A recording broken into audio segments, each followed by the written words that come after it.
Boa noite a todos, sejam bem-vindos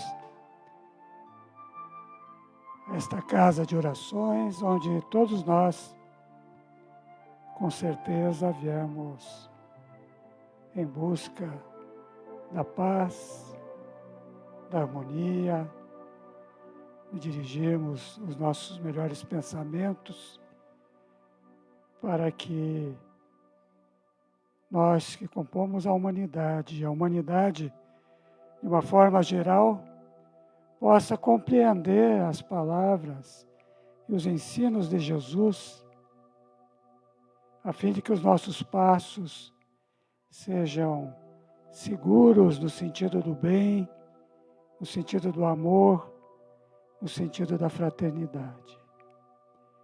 E é dessa maneira que nós, ao iniciarmos o nosso encontro fraterno doutrinário do Lar Espírita União, que é mantenedor da Associação de Assistência e Promoção Social Espírita Arimires, temos a subida honra de recebê-los e também de cumprimentar os nossos irmãos que estão nos seus lares, que estão nos vendo neste momento, ou que logo mais poderão estar conosco através das vias da internet.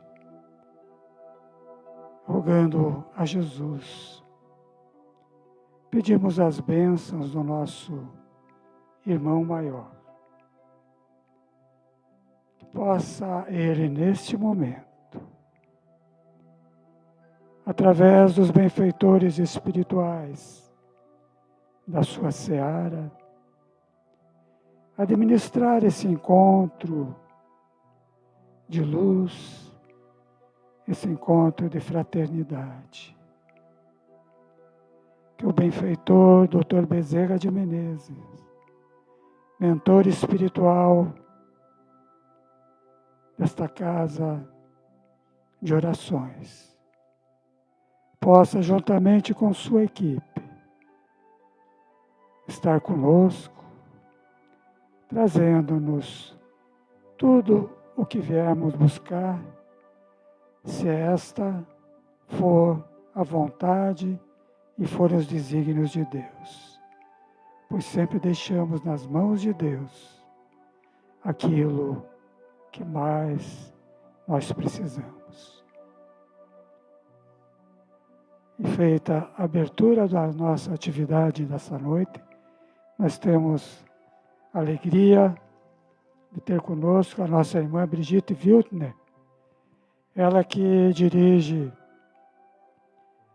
o nosso departamento de família, infância e juventude, aqui da Casa Espírita, e tem sido uma trabalhadora que não mede esforços em trazer a bagagem que ela tem aprendido durante a sua vida.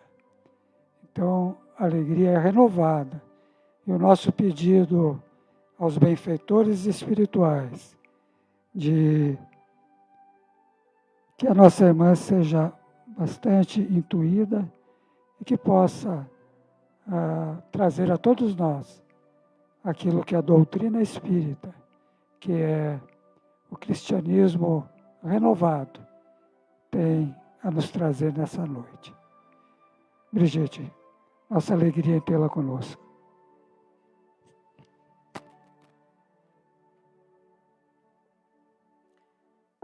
Então, uma boa noite a todos. Uma alegria estar aqui com todos e renovo também meu boa noite aos que estão em casa, online.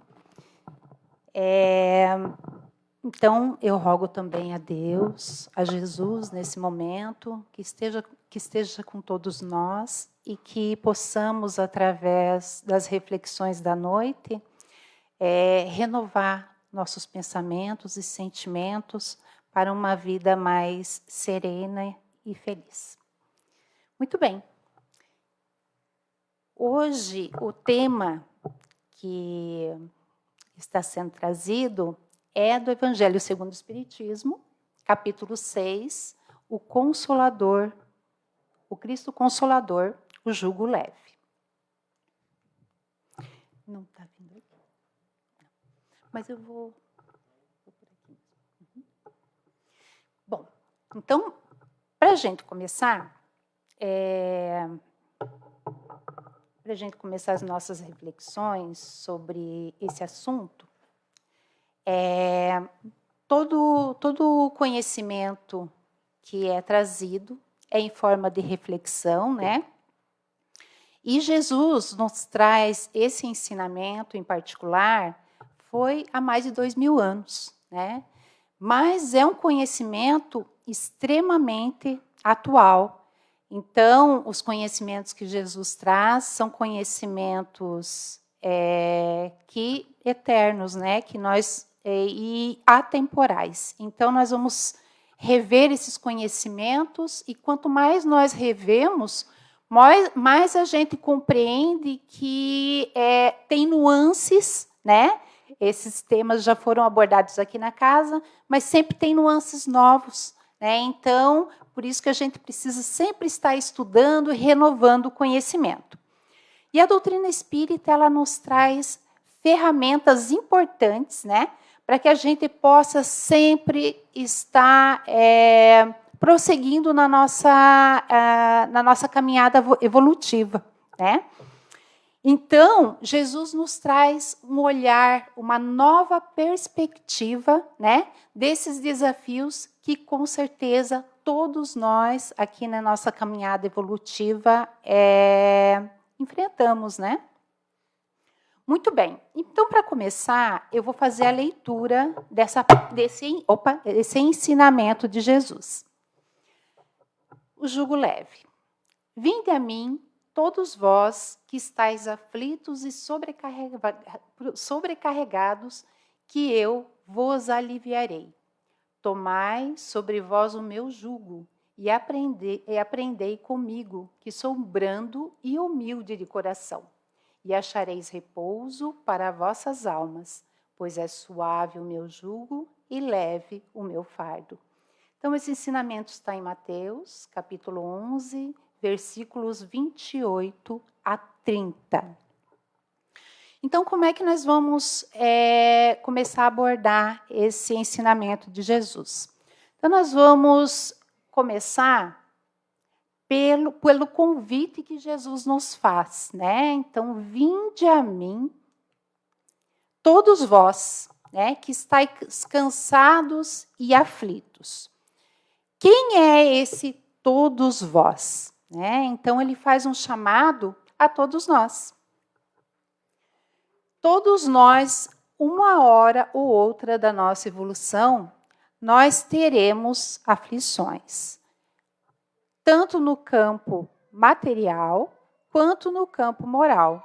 Por quê? Porque estamos num planeta onde a matéria ela é ainda a que se sobressai, né?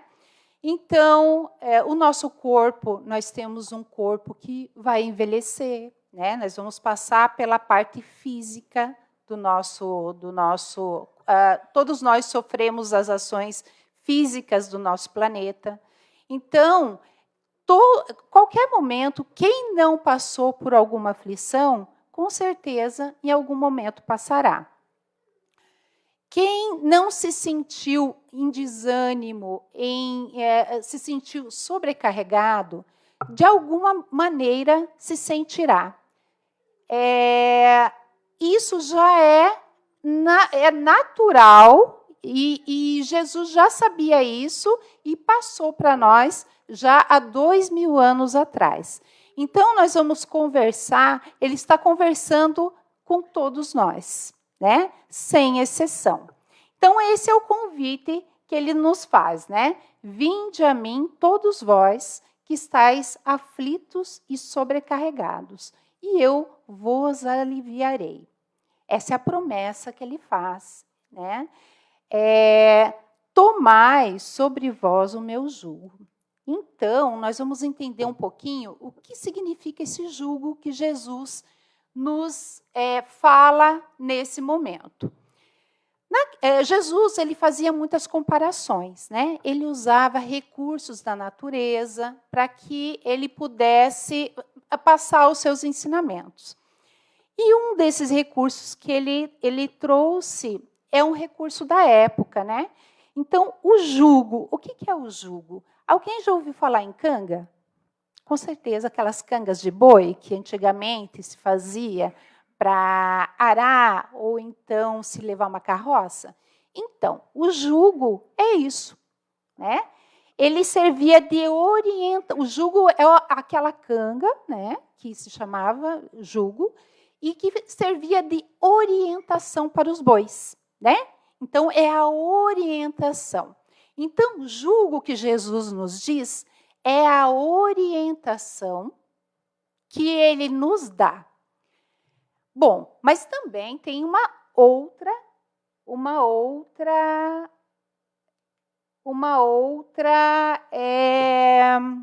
observação. Na época de Jesus, Jesus morava em Israel, né? E ele era judeu.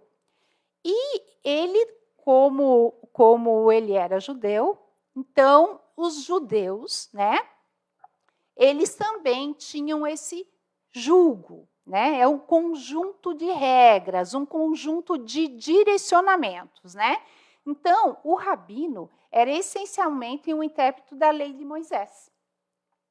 Ele era responsável por responder a seguinte pergunta: como colocar a lei em prática? Né? Então, antes de Jesus, né, Moisés veio trazer os mandamentos, né? E Jesus, depois dele, veio nos trazer uma nova orientação. A espiritualidade judaica é de ação, e os rabinos interpretam a lei para tentar discernir quais ações um seguidor da lei deve realizar e quais deve evitar. Cada rabino tem o seu jugo, quer dizer, as suas orientações, o que pode e o que não pode fazer. E que seus discípulos devem aceitar e obedecer. Quando alguém segue um rabino, então diz que está sob o jugo. Então, o jugo, nesse momento, quer dizer o quê? Um conjunto de regras, um conjunto de diretrizes em que o discípulo irá seguir. Então, é esse jugo que Jesus nos diz. É o conjunto, as regras, a orientação que ele tem para nos oferecer. Opa.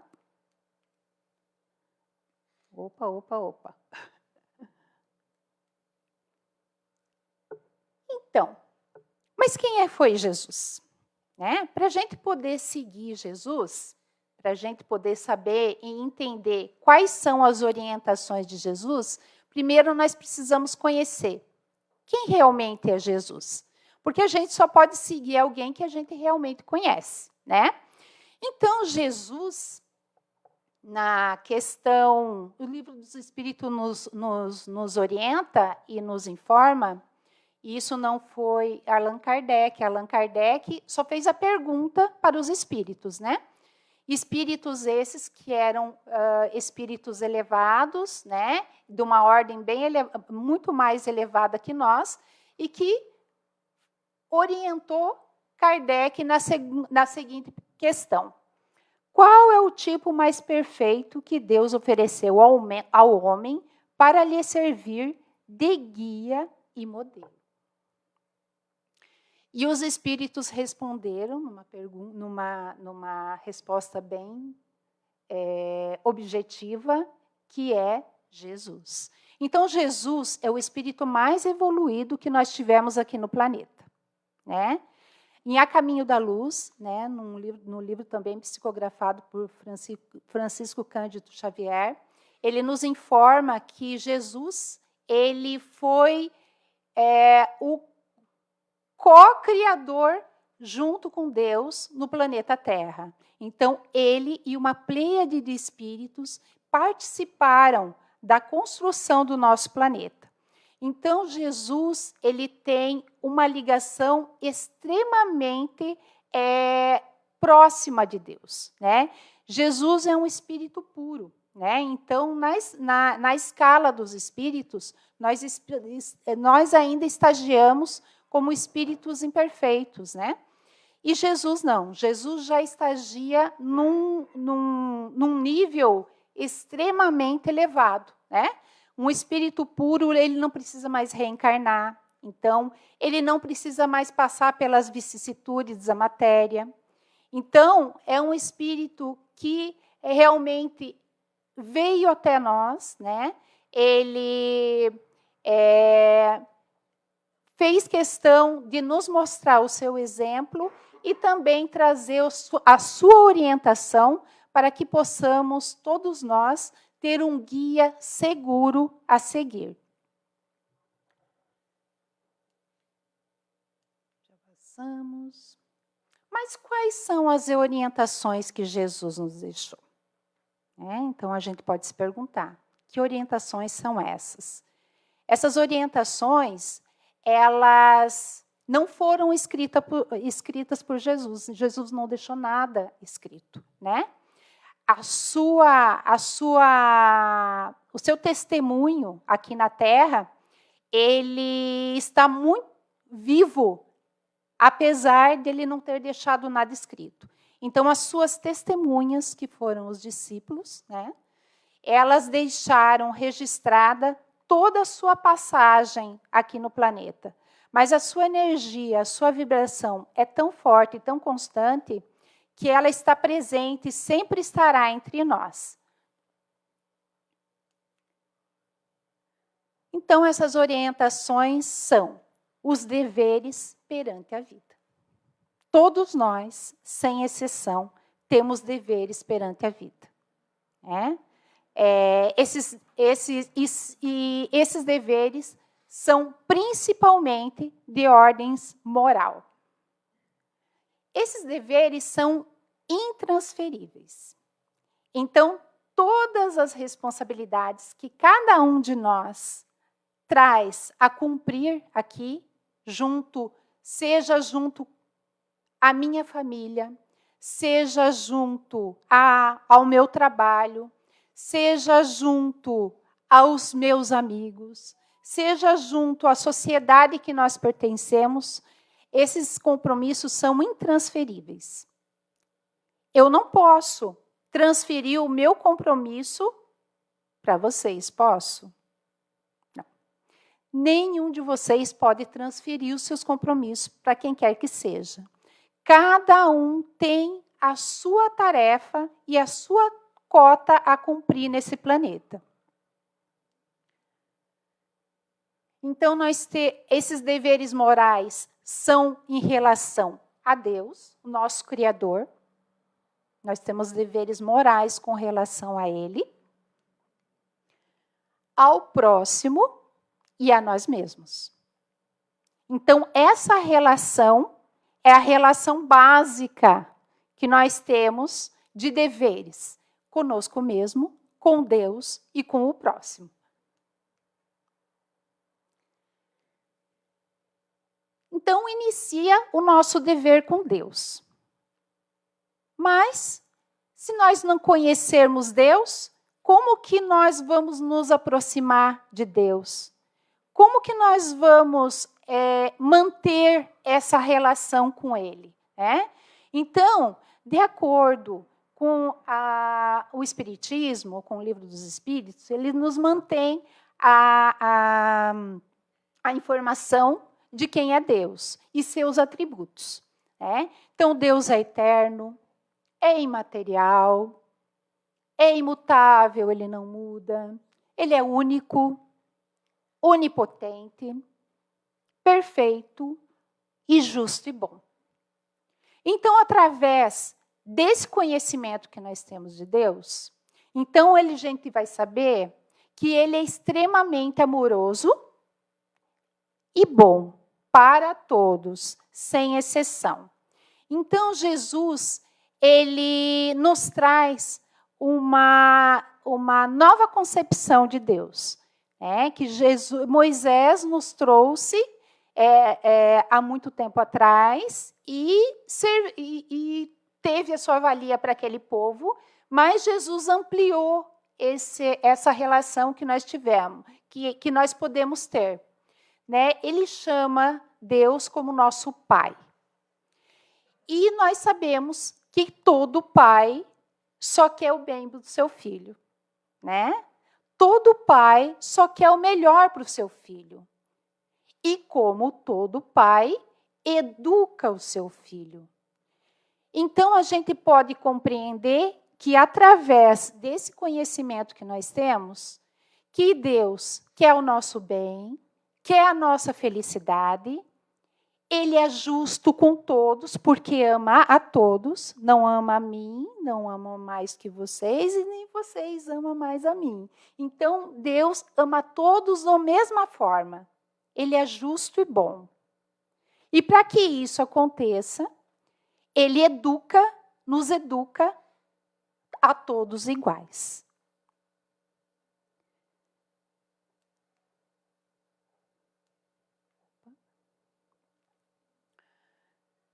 Mas como que eu posso saber, e de que forma que eu posso saber que essa relação de Deus, que Deus tem comigo e que eu tenho com Deus, está indo de maneira positiva, Como que eu posso reconhecer as leis de Deus dentro de mim, Porque o universo inteiro é regido por leis. E essas leis não acontecem só no planeta Terra, porque Deus, Ele criou o universo inteiro. Então, Ele não pode ter leis para o planeta Terra e para Júpiter de forma diferente. Então, todo o cosmos é regido por leis da mesma maneira. E como que eu posso saber se a minha relação com Deus está seguindo num fluxo positivo, Então, no Livro dos Espíritos, na questão 621, pergunta: onde está escrito a lei de Deus? E os espíritos respondem: na consciência. Já ouviram falar daquela situação, estou com a consciência pesada? Fiz algo que não deu certo. Estou com a consciência pesada, não consigo dormir de noite. Daí a gente não consegue dormir de noite quando está com a consciência pesada. É porque fez alguma coisa que não deveria. Ou então, hoje foi um dia tranquilo, estou muito bem. Nós dormimos muito bem. Sinal que a nossa relação com Deus está de acordo. Então, Santo Agostinho, ele nos dá uma dica de como a gente poder ir perguntando para nós mesmos e nos autoconhecendo e aí já começando a ter uma relação mais bacana com Deus. Ele fala que nós precisamos chegar à noite e fazer uma revisão dos nossos atos. E aí a gente verifica se a gente não teve nenhuma falha com ninguém, ou se fizemos alguma coisa, falamos uma palavra ríspida, ou sabe como é que é? A gente, durante o dia, geralmente a gente consegue enfiar o pé na jaca, como diz, com alguém. E se isso não acontece, que a nossa consciência fica pesada, o que a gente tem que fazer? Então, a gente precisa retomar isso no dia seguinte e tentar consertar. Porque senão aquilo vai ficar incomodando a gente e isso vai criando uma situação desagradável que vai acabar pesando. Então, vocês já estão começando a ver, o fardo começa a pesar. Quando nós não temos uma relação positiva com o outro, com Deus, o nosso fardo, que está onde? Na nossa consciência, começa a pesar. Então, a gente já está começando a ver como que acontece essa relação com Deus e como o nosso fardo ou pode ficar pesado ou pode ficar leve, de acordo com as nossas escolhas. Nós estamos num mundo de provas e expiações. O nosso planeta é caracterizado por provas e expiações. Então, como somos seres imperfeitos ainda, nós estamos no planeta Terra, que é um planeta escola, para que a gente possa vir aqui e em outras vidas, com certeza, nós tivemos equívocos, não interpretamos a lei como deveríamos e, com certeza, fizemos algumas questões ou tivemos alguns relacionamentos, tanto seja com Deus, tanto seja com o próximo, tanto seja conosco mesmo, que foram equivocados, muitas vezes. Ou também temos virtudes que conquistamos em outras vidas e que também ficam registrados no nosso espírito. Tudo que é registrado no nosso espírito, ele é uma bagagem que nós levamos de encarnação para reencarnação. Reencarnamos com toda essa bagagem. E como todo o nosso espírito carrega todo esse histórico, tudo que digamos, transgredido dessa lei, ele fica marcado no nosso corpo físico. Então, as nossas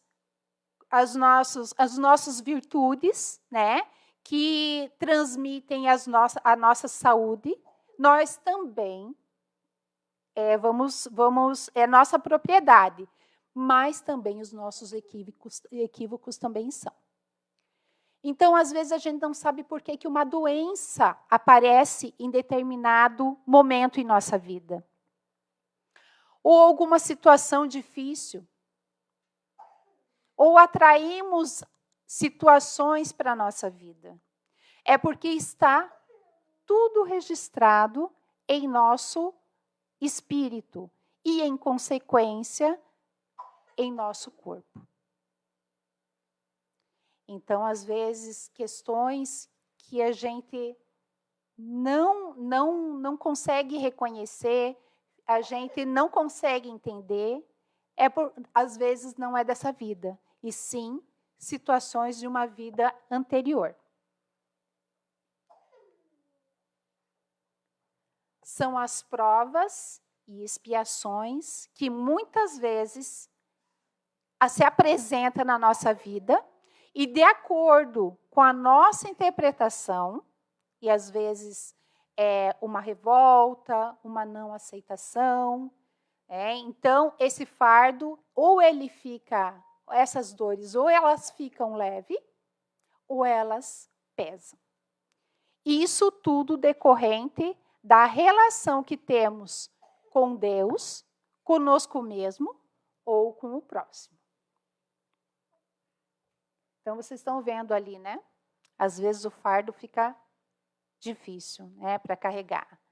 Quantas e quantas vezes em nossa vida nós passamos por situações que realmente é muito difícil.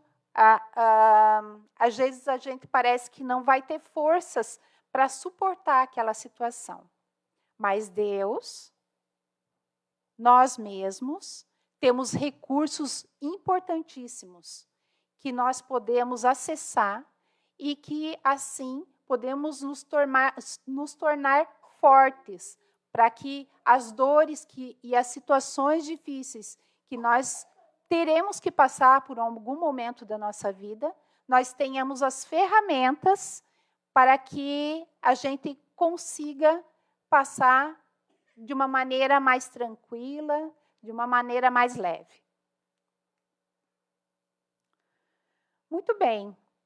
Então, Jesus nos promete que, se nós o seguirmos, seguimos as suas regras, seguimos as suas regras de conduta, seguirmos a sua orientação que ele nos deixou.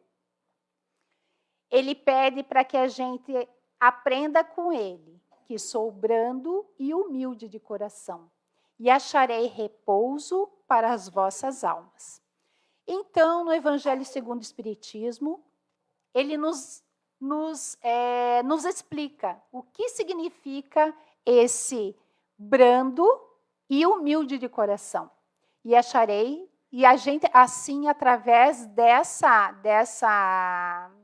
compreensão, nós vamos achar repouso para as nossas almas. Então, no Sermão do Monte, Jesus nos diz que bem-aventurados aqueles que são brandos e pacíficos. Fala da obediência e da resignação. Então, aqui no capítulo 9 do item 8 do Evangelho segundo o Espiritismo, fala sobre a obediência e a resignação. A obediência e a resignação, duas virtudes companheiras da doçura, muito ativas, porque a gente acredita que a obediência e a resignação é coisa de gente mole. Não é bem assim. Embora os homens a confundam erradamente com a negação do sentimento e da vontade, a obediência e o consentimento da razão. E a resignação é o consentimento do coração.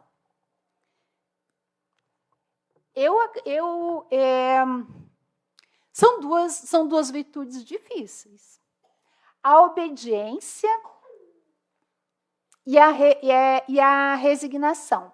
Então, ele diz que a obediência é o consentimento da razão. Então, eu vou dar um exemplo para vocês sobre obediência. Né? Quando a gente vai viajar, a gente segue geral, e a gente não conhece o lugar que a gente vai estar. Digamos, vai para uma cidade, você não conhece aquela cidade, não conhece os lugares que você vai passar. Então, a gente consulta o quê? Google Maps. Ou então, vamos para o GPS, que é uma coisa mais antiga, né? E daí aquela moça vai falando assim, vem para cá, vai para lá, pega caminho tal, vai para caminho tal, vai... O que acontece? Nós obedecemos o que ela nos diz. É isso? Com a certeza que nós vamos chegar no nosso destino. Isso é obedecer? É obedecer. Mas por que a gente obedece assim? Se a gente não conhece a moça, né? É só uma moça falando lá e você vai. Por quê? Porque você tem certeza que aquele lugar foi escaneado completamente por um satélite e todos os endereços estão ali. Você pode ir, com certeza que você vai chegar àquele lugar. Certo? Isso acontece com Jesus. Então, a gente pode ter a certeza, né, que Jesus é um espírito puro. Jesus passou por todas as situações que nós passamos. Já sofreu, já penou em lugares difíceis. Agora é um espírito que venceu a matéria e que conhece a felicidade porque está muito próximo de Deus. Então, significa que Jesus é o nosso satélite. E é o nosso guia. Digamos, é aquela moça que está falando lá. Né? E Deus é o nosso satélite. Então, para a gente chegar à felicidade, o que a gente tem que fazer? A gente tem que seguir alguém que já conhece o caminho. E nesse planeta não tem ninguém com mais propriedade para nos guiar que Jesus. Então, é essa obediência às leis que Jesus nos oferece. Nos oferece um roteiro seguro para que a gente possa enfrentar as mais diversas dificuldades e encontrar um caminho de alento. um caminho em que a gente vai repousar, como ele mesmo disse, repousar as nossas almas. Mesmo em tempestades terríveis. A outra, conhecendo, passou pela razão, então nós vamos obedecer. E a resignação é o consentimento do coração. O consentimento do nosso sentimento, das nossas emoções. É quando as nossas emoções e nossos sentimentos não nos dominam. Não nos dominam mais. Elas ficam mais serenas e mais equilibradas. Haroldo Dutra Dias é um expositor que eu admiro muito. E eu acho que muitos de vocês conhecem. Ele, em uma das exposições dele, ele relatou uma experiência que ele teve, e aquilo me marcou bastante. E eu achei bem apropriada na resignação, que é o consentimento do coração. Como ele é na profissão dele, ele teve que ser transferido. Ele morava numa cidade grande, né? Uma capital. E lá nós temos, sabe que quem mora em capital tem todas aquelas facilidades da cidade, tem, né, shopping, cinema, teatro, etc. Tem todas aquelas facilidades que a cidade grande oferece. Mas ele foi para uma cidade bem pequenininha, e mais perto do shopping era uma pracinha na cidade. Então, abateu uma tristeza nele, uma tristeza profunda. E quantos de nós não se abate uma tristeza profunda em muitos momentos de nossa vida? E aí, uma freira, né, que ele foi procurar um trabalho voluntário, né, e encontrou uma freira. E a freira, vendo o abatimento dele, a tristeza profunda dele, falou assim: nós precisamos florescer no lugar aonde Deus nos plantou. Então, nós precisamos, dentro de nós, aceitar o lugar que estamos. Consentir. Nós precisamos consentir, por mais que não seja aquela família não é fácil, é que alguém pode estar pensando assim, mas é que você não está na minha família. É que você não sabe o meu chefe, como é que ele é. Você não sabe a minha vizinha. Nós precisamos florir aonde Deus nos colocou. Consentir com o coração que aquele lugar, aquela situação que nós estamos passando é a melhor no momento. Que Deus nos colocou naquele momento, com aquela pessoa, pode ser até aquele hospital que nós estamos. É o melhor lugar. É o lugar em que eu vou aprender. É o lugar que Deus me colocou como um centro educativo para que eu possa aprender a me melhorar.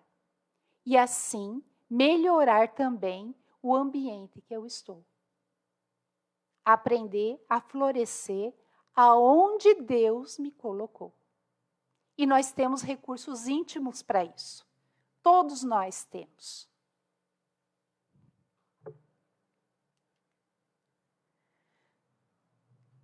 No livro Boa Nova, os discípulos de Jesus também estavam desalentados. E eles achavam muito difícil seguir as leis de Deus e fazer sacrifícios, né? Porque Jesus não prometeu nada fácil. Jesus não prometeu facilidades, não prometeu coisas ilusórias, não fez ilusões. Os discípulos sabiam que iam passar por situações difíceis. E essa fidelidade a Deus, ela realmente exige de nós muitos sacrifícios. Nós precisamos escolher, muitas vezes, deixar de coisas prazerosas para que a gente possa seguir um caminho em que as recompensas não são imediatas, né? Porque às vezes a gente quer uma recompensa imediata. E às vezes essas orientações que Jesus nos dá não tem recompensa imediata. É recompensa a longo prazo.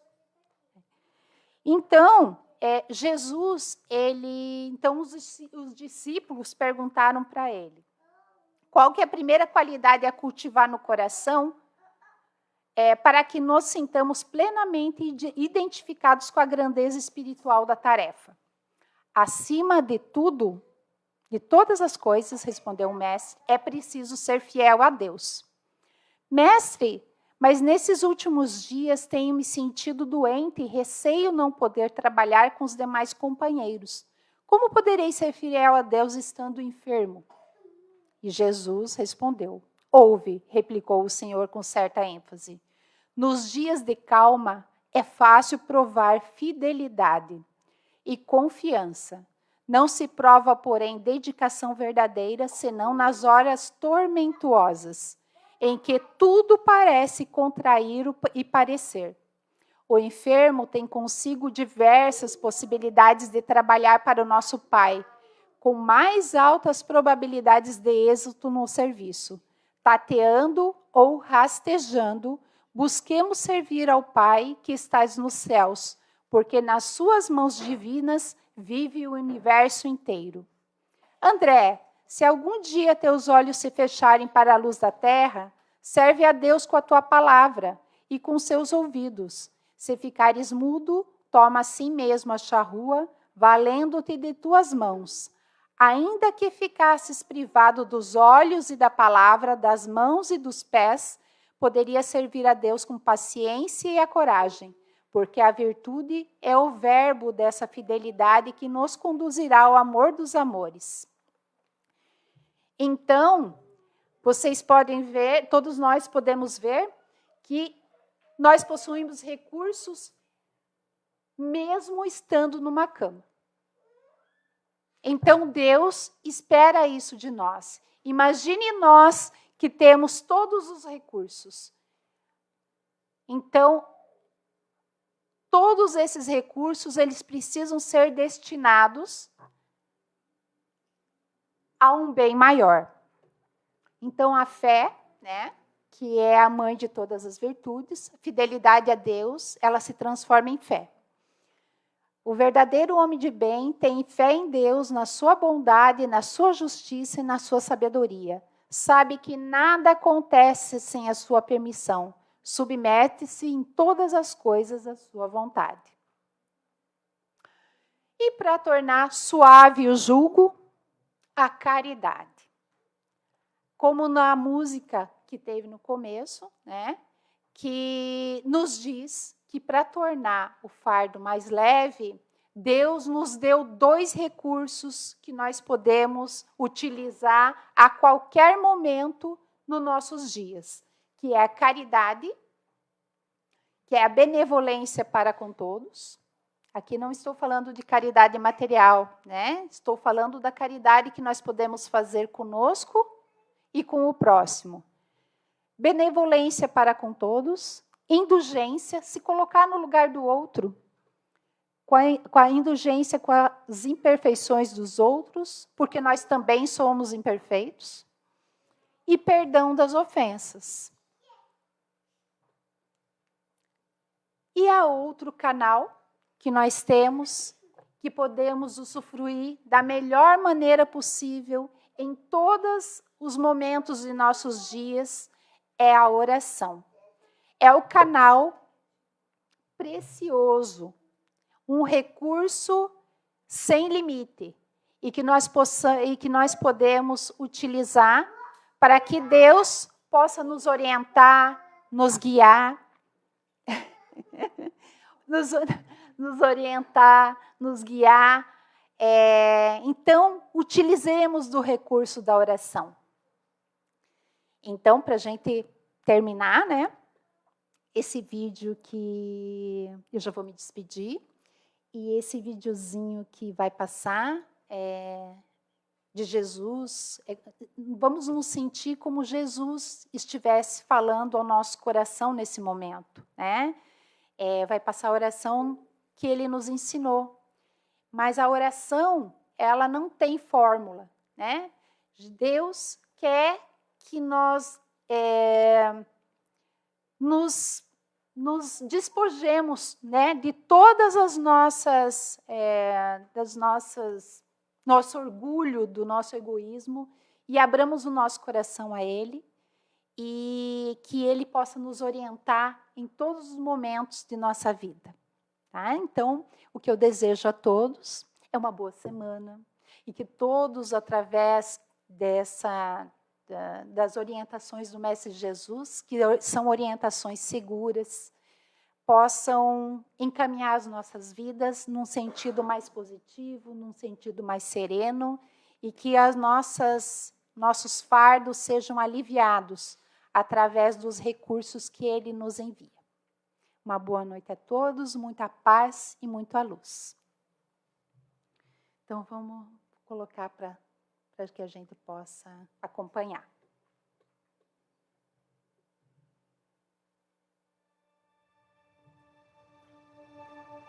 Guardai-vos de fazer a vossa esmola diante dos homens, para serdes vistos por eles. Aliás, não tereis galardão junto de vosso Pai que está nos céus. Quando, pois, deres esmola, não faças tocar trombeta diante de ti, como fazem os hipócritas nas sinagogas e nas ruas, para serem glorificados pelos homens. Em verdade vos digo que já receberam o seu galardão. E quando orares, não sejas como os hipócritas, pois se comprazem em orar em pé nas sinagogas e as esquinas das ruas, para serem vistos pelos homens. Em verdade vos digo que já receberam o seu galardão. Mas tu, quando orares, entra no teu aposento e, fechando a tua porta, ora a teu Pai que está em secreto. E teu Pai que vê em secreto te recompensará publicamente. E orando, não useis de vãs repetições como os gentios, que pensam que por muito falarem serão ouvidos. Não vos assemelheis, pois, a eles, porque vosso Pai sabe que vos é necessário antes de vós lhe pedirdes. Portanto, vós orareis assim.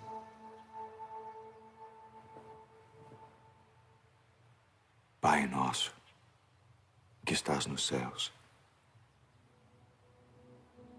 santificado seja o teu nome. Venha o teu reino. Seja feita a tua vontade, assim na terra como no céu. O pão nosso de cada dia nos dá hoje. E perdoa-nos as nossas dívidas, assim como nós perdoamos aos nossos devedores. E não nos induza à tentação, mas livra-nos do mal. Porque teu é o reino, e o poder, e a glória para sempre.